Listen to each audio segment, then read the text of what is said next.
listening to the Philanthropisms podcast with Rodri Davis.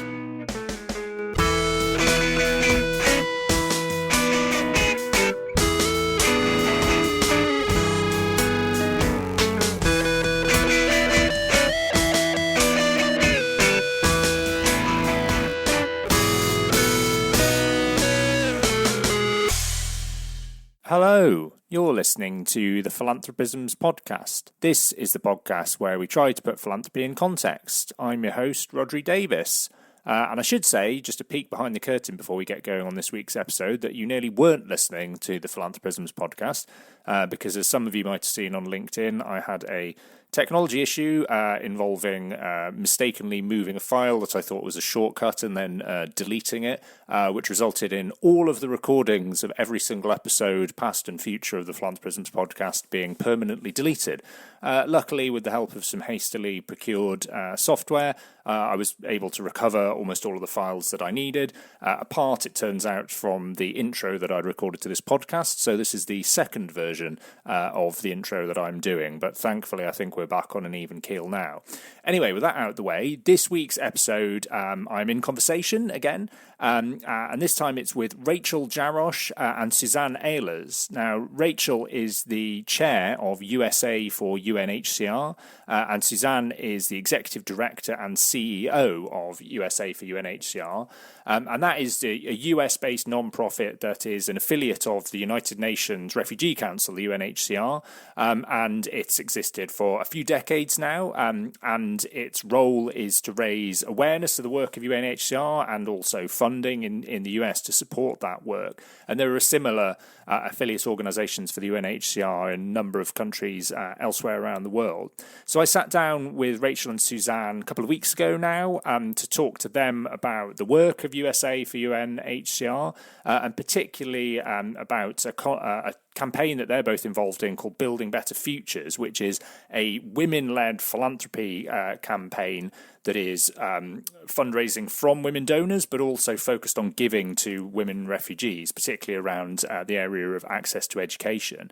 So I talked to them about that, about how that campaign had come about, why the focus on education had been chosen, why education in particular and access to it was both so important for the communities that they're focused on serving, and why there are particular barriers to female refugees when it comes to accessing education, and also why education is a really powerful lens or a catalyst for improving all sorts of other aspects of life as well. We also talked about the phenomenon of women as donors and why it is that perhaps they've sort of historically been slightly sidelined or ignored by many organisations as a particular group to look to for philanthropic funding, and why this Building Better Futures campaign had decided to try and overcome that, and how. We talked about what that meant in practical terms, in terms of how you fundraise effectively from women and how that might look a little bit different. We talked particularly about the role that narrative plays in that. We also talked about women as the recipients of philanthropy, or the focal point, and what it looks like to take a sort of gender-based lens and apply that to an approach to philanthropy, and what some of the benefits that come from that are. We also talked about whether a focus on women within philanthropy also brings with it a focus on giving in a collective way, which a lot of the evidence seems to suggest it does. And certainly the Building Better Futures campaign is in large part about building that network amongst female donors. And we talked about what some of the additional value and benefits that had come from that had been. We also talked about the wider context at the moment for the work that USA for UNHCR and UNHCR itself is doing. Obviously, work around refugees and migrants is always challenging in many different ways, and can be kind of highly politicised. The climate in many places around the world at the moment makes it even more difficult, and we talked a bit about how they had navigated some of those challenges and how they were continuing to do the work that they do. So without further ado, let's go into the recording. I should also just flag up that Rachael in particular was phoning in, I think, on a cell phone from an airport. The sound quality, I think, is actually fine, thanks to the miracle of iPhones these days. But just so that you're kind of aware of the slight difference in the sound quality between people speaking. But hopefully you'll really enjoy the conversation. I think there's lots of really interesting stuff in there. I certainly found it really fascinating. And I will be back at the end for the usual bit of housekeeping.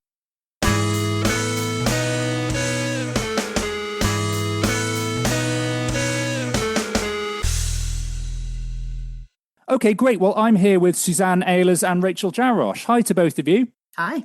Great to have you on the podcast. So, yeah, we're here to talk about the work that both of you are involved with at USA for UNHCR, and particularly a really interesting project, campaign called Building Better Futures, which I'd love to hear more about, and there's lots of really interesting things to dig into. Maybe the best place to start, Suzanne, is if you could tell everybody a bit about what USA for UNHCR actually is as an organisation, what your mission is, and how that kind of links up with the UNHCR, which is probably an organisation that lots of people have heard of. Yeah, happy to do so. And thank you so much for inviting us to join your podcast. USA for UNHCR is a US-based nonprofit, a 501c3, as we call them here by the US tax code. And we are connected to a network of other national partners, all of whom exist to fundraise and build awareness for and develop partnerships for the UN Refugee Agency, UNHCR. So we are essentially the sort of nonprofit mouthpieces for UNHCR in some really incredible markets. And as you know, the US in particular has a really rich and dynamic philanthropic tradition. So being here with that set of responsibilities for UNHCR is a real privilege and an honor. We have a ton of fun doing it. So I'm based in Washington, D.C. We have a team of about 100 people in the U.S. and are significant fundraising partners for UNHCR from the private sector. So everybody but government. Great. And I don't know if there's anything you want to add to that, Rachael. No, I'd just like to say thank you for having us because we love every opportunity to talk about building better futures and about the refugee issue broadly. So thank you. No problem at all. And yeah, that brings us neatly on actually to maybe you could say a bit, Rachael, about the Building Better Futures campaign in particular and what that campaign is and how it came about and what the aim of it is. Yeah, I'd be delighted to share more about Building Better Futures. I'm so proud of USA for UNHCR and for my fellow donors and philanthropists who are supporting this effort. USA for UNHCR really saw a gap in its donor profile because women drive, as we all know, the majority of giving decisions, and yet very few campaigns are built with them in mind. And so Building Better Futures was designed really to center women's voices, both as donors, as leaders, and the beneficiaries in each stage of this campaign process. And the goal of the campaign is to raise $15 million over 4 years to fund 1,000 scholarships specifically for women, which would then increase the number of refugee women pursuing university education by 20%. It's a significant leap, and I'm thrilled to share that this last year, we had the highest proportion of women enrolled in education, refugee women, enrolled in higher ed in over 30 years, but we still have a long way to go. Yeah, absolutely. I'd love to pick up on some of that particular focus on women, both as donors and particularly kind of as recipients. But maybe before I do that, I just want to pick up on the focus particularly on education, Suzanne, and maybe to say, why is that the particular lens through which the Building Better Futures campaign has chosen to kind of frame things? What is it particularly about access to education that's so important and powerful as a catalyst? Yeah, it's a great question. And I, having spent my life in kind of global humanitarian and development work, education has been sort of a theme and a thread really throughout all of the roles and all of the organizations for which I've worked. First of all, it's a multiplier. We know that giving refugees, really anybody, access to education at any level, but particularly tertiary education, which can be quite difficult for refugees to access, is a game changer. It's transformative for them. It's transformative for their families and communities, and certainly then for the economic contribution they can make to the countries in which they eventually go on to work. So as we gathered this group of women sort of early in the process as sort of an advisory council, really wondering, sort of not just sort of what, we didn't have any kind of preconceived notions of what the campaign should be, but we started with the question of what's the impact you want to have. And I think that the answers to that impact question are what led us to education. People want to have long-term impact, sustainable impact, transformative impact, and impact, frankly, that's across a bunch of different sectors. So it's not only going to increase the chances of their economic sort of mobility, it's going to keep their families healthier because that's what educated women and mothers do. It's going to keep their communities more stable because that's what accessing higher education can do to a community. So once we sort of heard, all right, these are the visions and the imagination around impact, education seemed like the most sort of like the right sort of pivot point to come in. And as Rachael said, there are some real gaps, not just between refugee scholars and sort of non-refugee scholars, but within the refugee population between men and women. And so we really wanted to sort of zero in, or where we could have kind of an exponential and sort of really leveraged effect. And the education campaign is what we've landed on. Yeah, absolutely. That's really interesting. And Rachael, just coming back to the whole idea of this campaign being women-led and women-focused. On the women-led side, obviously you said there it's kind of led by a group of donors who are themselves women. I know that you've written in some things that I've read about how part of the thinking behind this is because women have historically been sort of ignored or sidelined or not really kind of taken seriously or engaged with as donors. Why do you think that is? What have the barriers historically been that have kind of meant that women haven't played their full role as donors? Well, I appreciate the question. And I think the issue is that traditionally fundraising has been geared toward men. And so it has evolved to respond to their priorities. And I think organizations like USA for UNHCR and many more, I will add, are really doing a better job of listening to their female donors and giving them opportunities to give in the ways that they like to give. I would point any of our listeners today to all of the research about women as philanthropists. They tend to want to co-create opportunities, but they start, and this is an interesting distinction, they often start with impact, whereas traditional fundraising campaigns often start with a number. So Suzanne did a wonderful job of defining how USA for UNHCR brought together a group of women, including me, and said, what's important to you? How do you want to create impact? And from that, we landed on all of the, building blocks of a campaign. What number, how much impact will it have? What's the timeline, et cetera. But that communal co-creation was critical. And I think the difference that we are seeing between fundraising efforts a decade ago and today is really taking that approach and hearing women's voices in a new way. Now, with that said, I would remind us all, of course, that women are not a monolith. There's interesting research out there that would show that gender differences fade from different types of donors. For example, entrepreneurs tend to give in very similar ways, and men and women aren't distinct in that mindset. But in general, I think organizations broadly are doing a much better job, but USA for UNHCR, with this example in particular, really took a new approach. And I think it's a novel, fresh, and frankly, long overdue approach. Do you want to follow up on that, Suzanne? Yeah. Well, yeah, I'd like to, because I hadn't thought of this before, Rachael, but as you were talking, I was thinking about that co-creation process that led us not just to education, and Roger, you've already asked about that, but what led us specifically to this scholarship program, which frankly has existed at UNHCR for a long time. It's one of the longest running and largest refugee-focused scholarships program.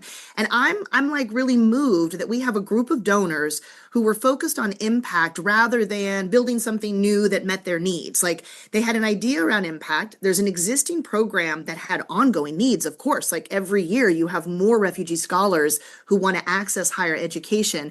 And what a gift for us to be sort of part of something with such an incredible legacy and sort of set of traditions, but that we got to put our kind of fresh stamp on, our own kind of campaign language, our own focus on refugee women. I just really appreciate that about the donors, that I think sometimes you have to create something shiny and new. And in this instance, they were like, well, no, something great exists. How can we bring kind of leveraged impact to what already is in place that's successful? It just needs more amplifiers.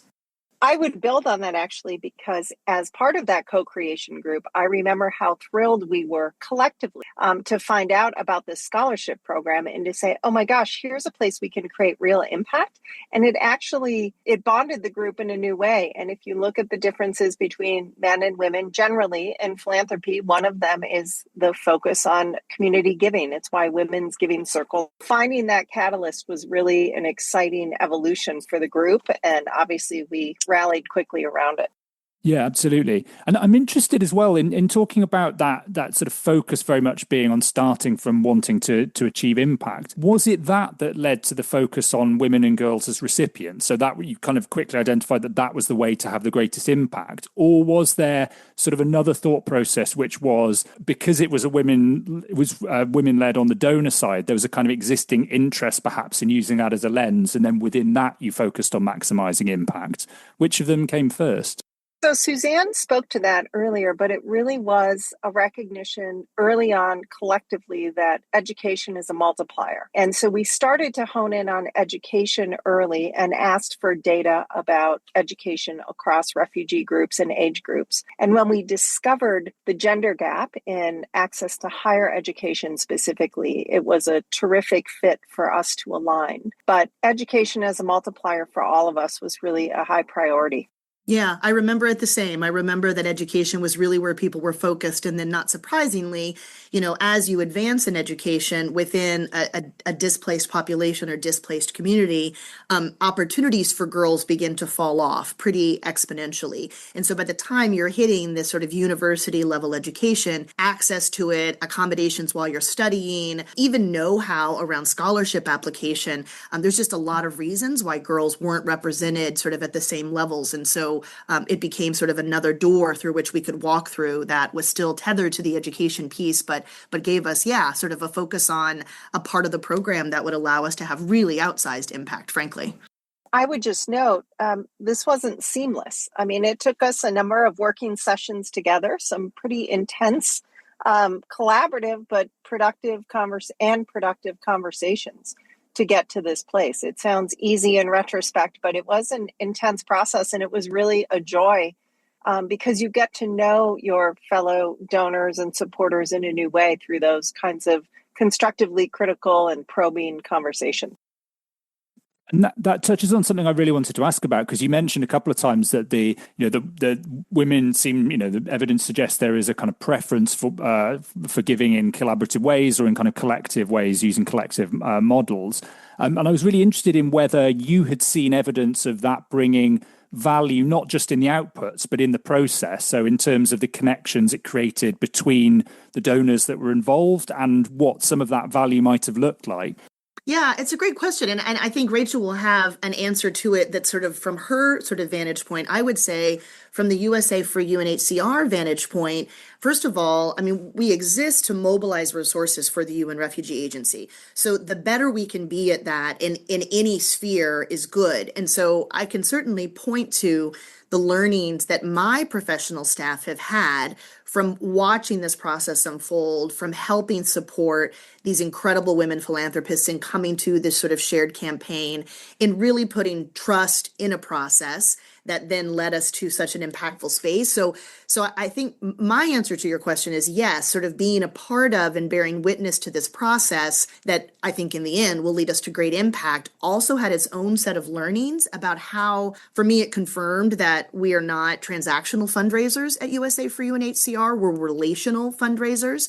You got to have patience for relationships, though, in both your personal and professional life. Things don't happen overnight.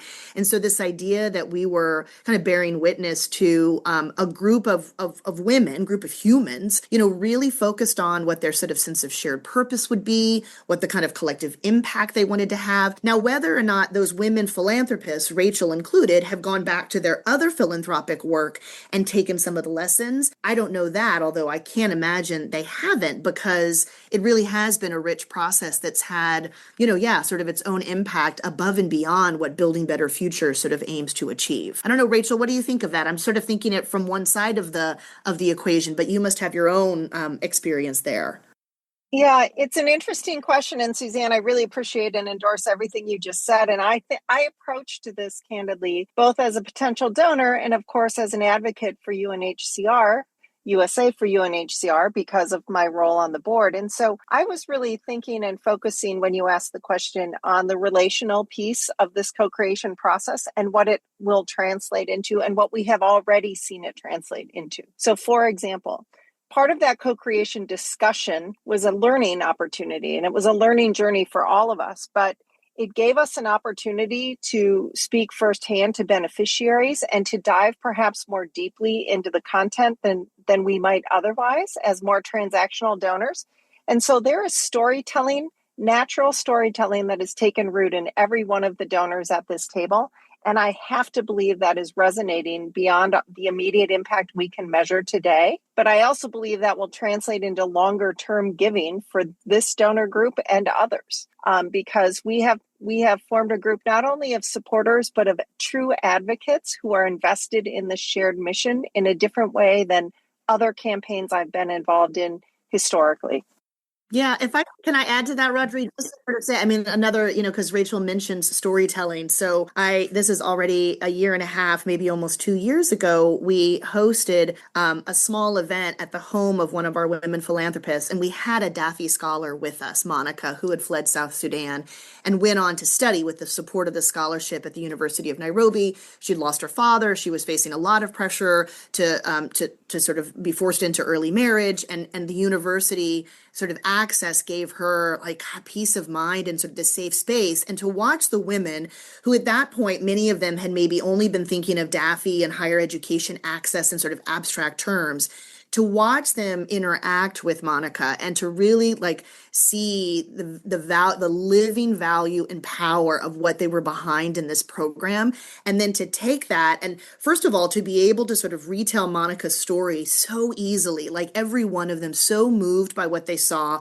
They know this woman who has been through this, who has said, I'm speaking truth to power. This scholarship program changed my life. Like I also have been really moved by that part of it. The storytelling, I've seen it. And like, you can't, it moves mountains when people hear that you have had direct interaction with somebody whose lives have been transformed by a program that you're now a part of. So I also think that's like sort of proofs in the pudding, if you will. And on that front, it's something I know you've written about this, the importance of narrative and storytelling within the Building Better Futures campaign. And you sort of mentioned, I think, in one of the things that I read, that maybe the focus on having creating a women-led campaign than one that's also focused on women and girls requires a slightly different approach to narrative and storytelling from the one that might have traditionally been used when trying to engage donors or to fundraise. Maybe you could say a bit about what is different about that approach that you've seen through this campaign. I mean, I don't know, Rachael, what you would say to this. I think that there's a tone of true partnership and possibility here. We have this sort of just sort of a set of fundamental truths in common, and we're coming at it from different angles. But I mean, Monica, as an example, obviously believes in the power of higher education as much as we do. Like you're at the table, and again, I think Rachael said this earlier. We have women as actors and agents of change on every side of this, as the donors, as the beneficiaries, as our program, sort of connectors on the UNHCR side, even frankly, those who are sort of at the universities who know that someone like Monica is a Daffy scholarship and is, maybe watching out for her in sort of new and unique ways when she first arrives at university, just to make sure she's got a support system. So our storytelling has been that of partnership, right? Because we really do all believe that what we're a part of is life-changing, for everybody involved, frankly.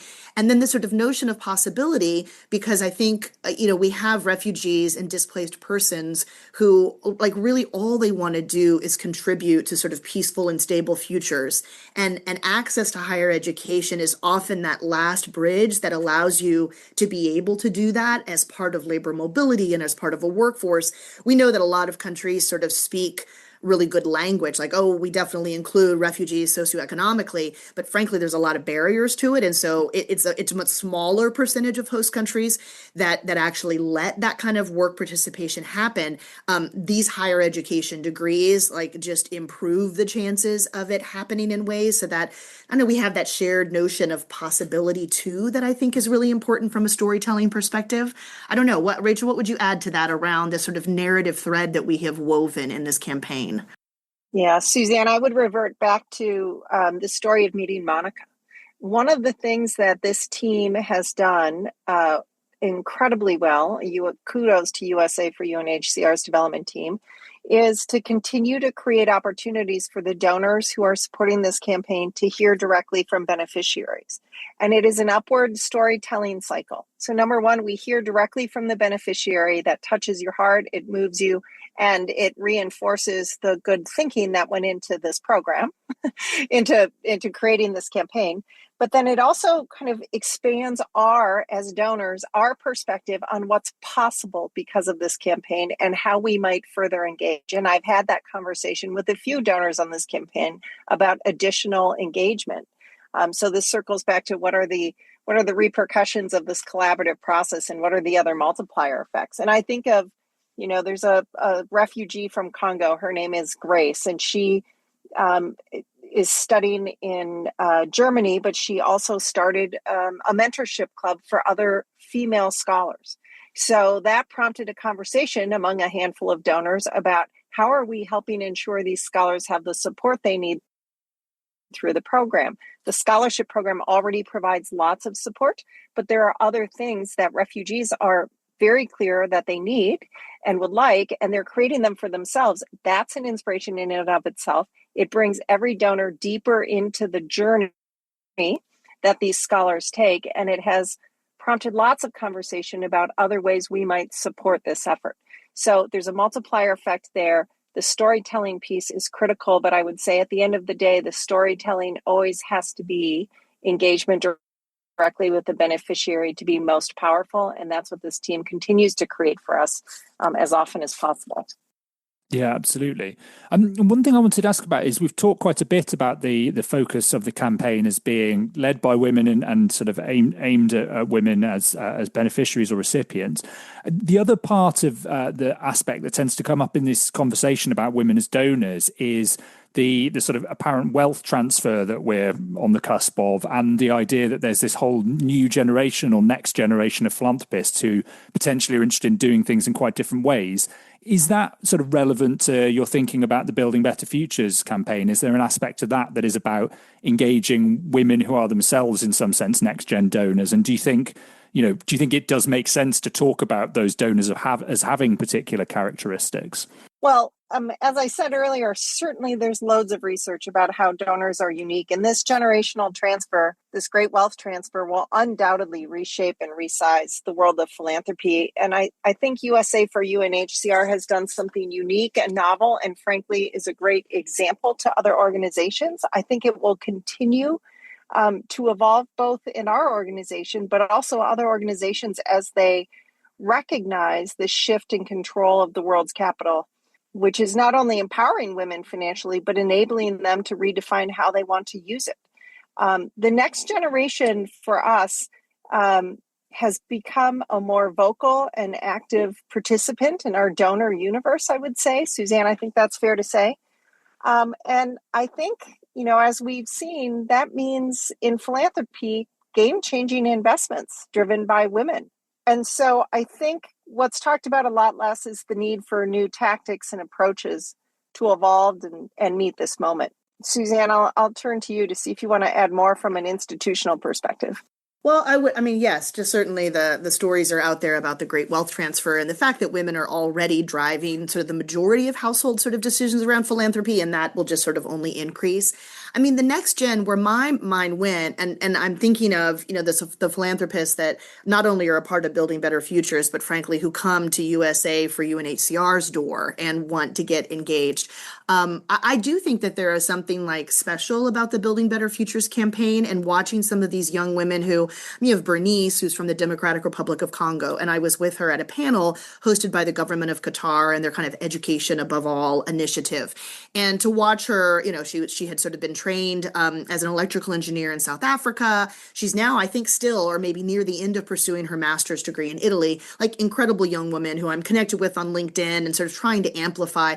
The women who are really most moved by Bernice's story are often women around her age that have also like tried to pursue their masters in electrical engineering, and they're like, how have you overcome, forced displacement from the DRC, figuring out a program in South Africa that would take you, getting connected to a scholarship program that has you. I mean, it's really pretty incredible stories that, yes, I think will appeal, sort of differently and maybe even more powerfully to next gen donors who are not that far removed from kind of the choices that Bernice is making, at least from sort of an age perspective. So I think leveraging that again is sort of like incumbent on us to tell that story in ways that connect donors in the change that they can have. That's a much better answer. Use that one. It did make me think as well, actually. I mean, sort of particularly when it comes to next-gen donors, but I guess more broadly, just when it comes to engaging with philanthropists, for an organisation like USA for UNHCR, which is obviously, allied to a very large multinational kind of global organisation with a huge amount of reach and influence.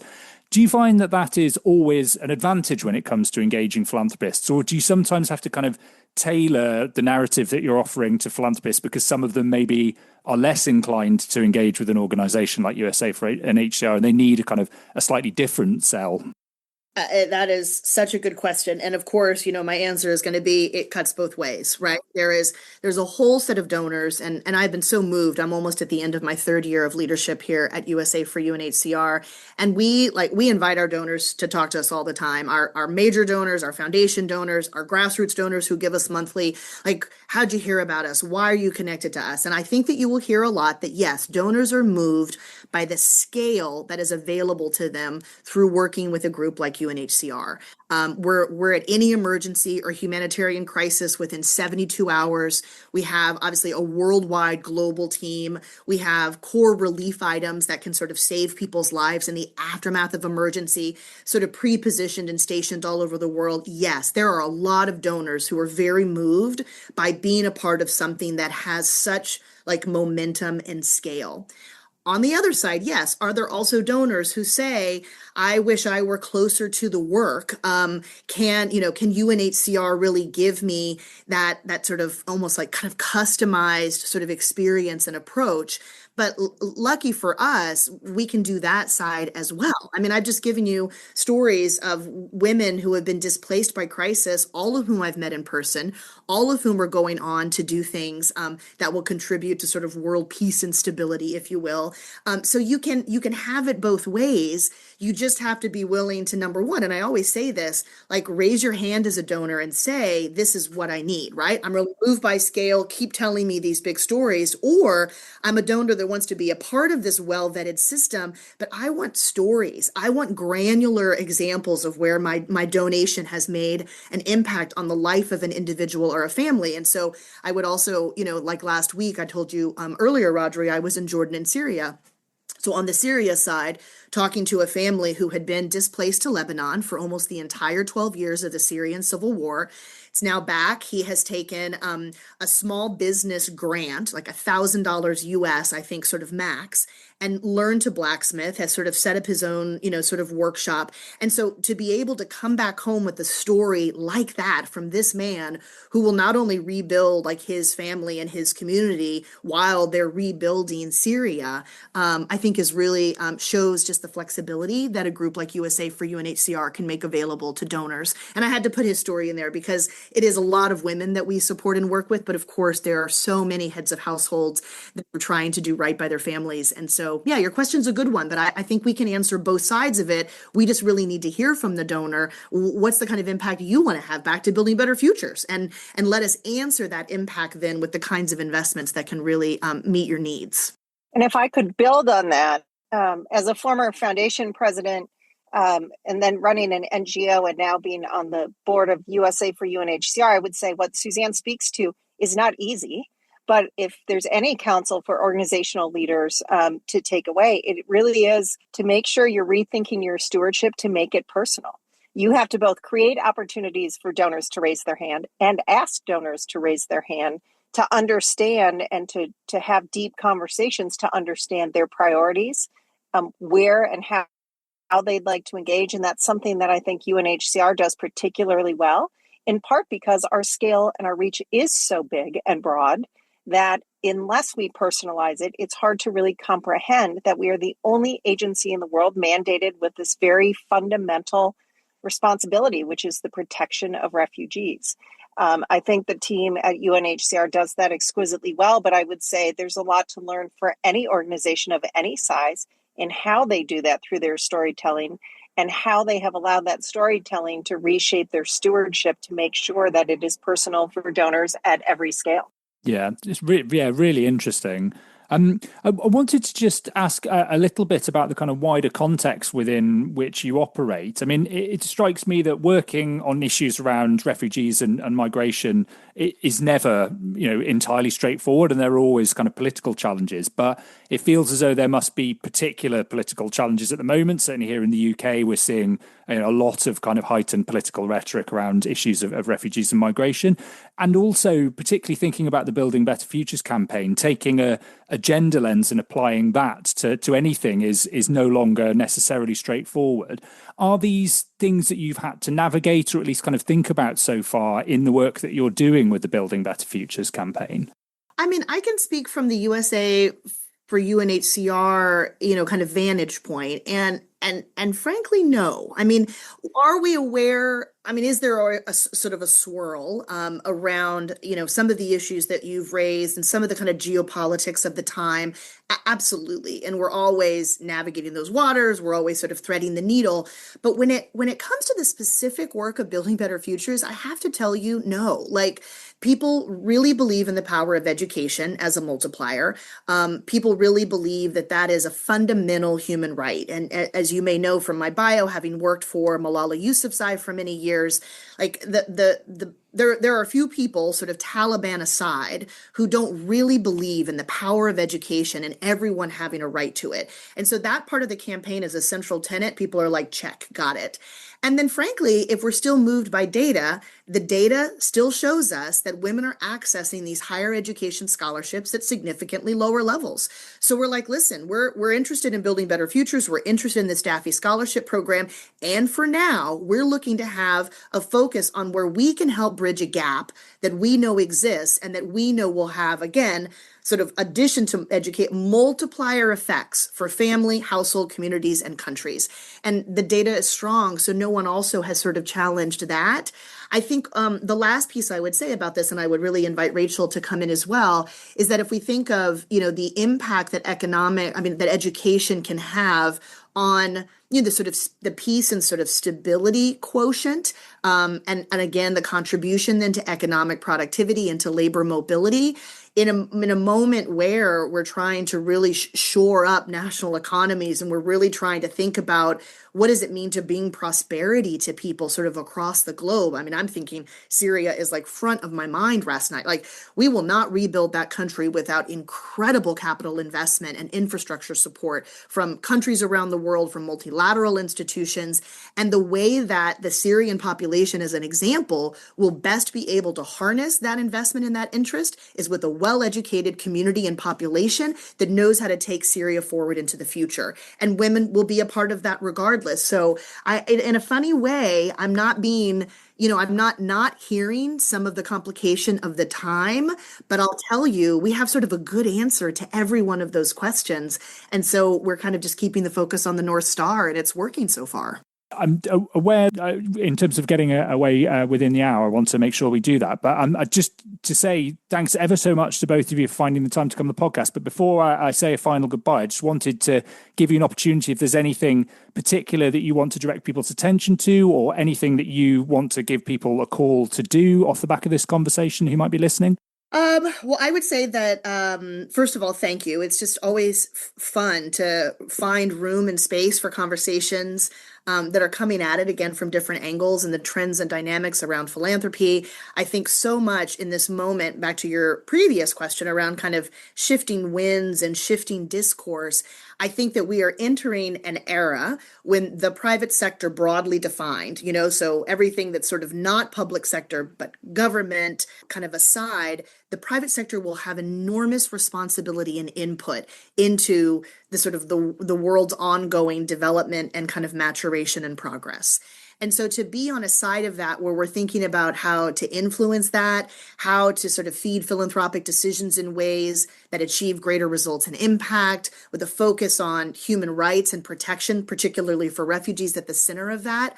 I like to just sort of peel the onion like in all sorts of different ways, and you've given us an opportunity to do that this morning, while also talking about our craft. And our craft is philanthropy and fundraising. That's what we do. We were set up 30 years ago by concerned Americans who saw the incredible work UNHCR was doing around the world. And they're like, how can we sell this to more Americans and get them more involved in this project, this experiment, if you will? And here we are 30 years later with a lot of really incredible results to show for it. So it's just fun to be able to, kind of mash through that a little bit from different perspectives with some really good questions. So thanks, Rodri. I would second that. I really appreciate this opportunity, both to highlight Building Better Futures, but to explore UNHCR's reach and also how this organization is navigating these changing times. I mean, I will acknowledge, of course, that the context for our work is changing, but I don't think American leadership will ultimately, as driven by the private sector. And that's demonstrated in large part by the response of our donors this year, who were incredibly generous in responding to the needs of refugees and helping fulfill the hopes of refugees as well. And I continue to see more focus on empowering women and girls around the world when we think about that, whether from an economic perspective, a stability, national security and stability perspective, or the core national values that I embrace of compassion and opportunity. So I really appreciate the opportunity to share this story. I hope it is inspirational and educational for others out there working in this space, and specifically women in leadership roles who can drive some change. A great optimistic note on which to end things. So just remains to say thanks to both of you for coming on the podcast. Really great to have a chance to talk, and certainly wish you all the best with the Building Better Futures campaign and the wider work of USA for UNHCR in the future. Thanks so much, Rodri. This was a ton of fun. Thank you.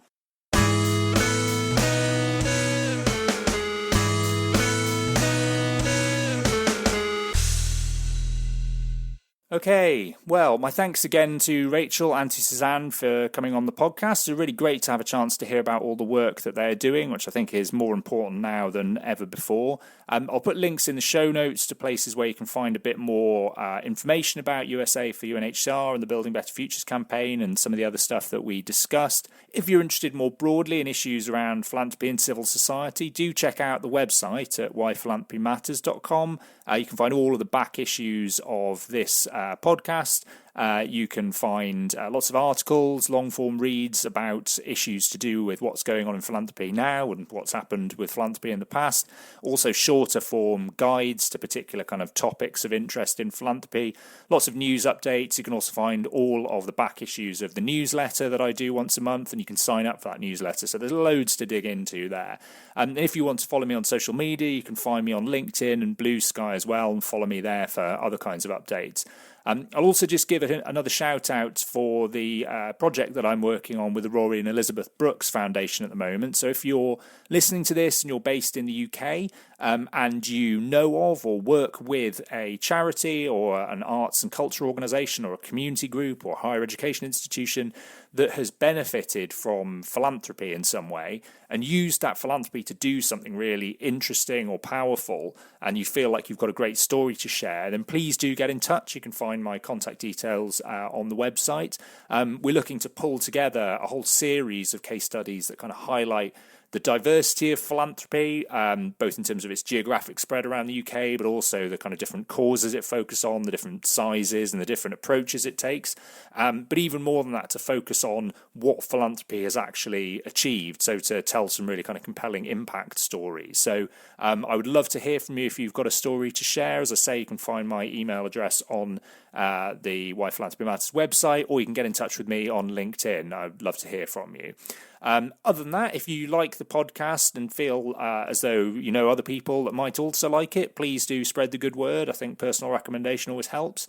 If you can leave us a nice review wherever you get your podcasts, that helps bump us up the algorithm, and that's also good stuff. Other than that, just remains to say thanks ever so much for listening, and I'll see you next time. Bye!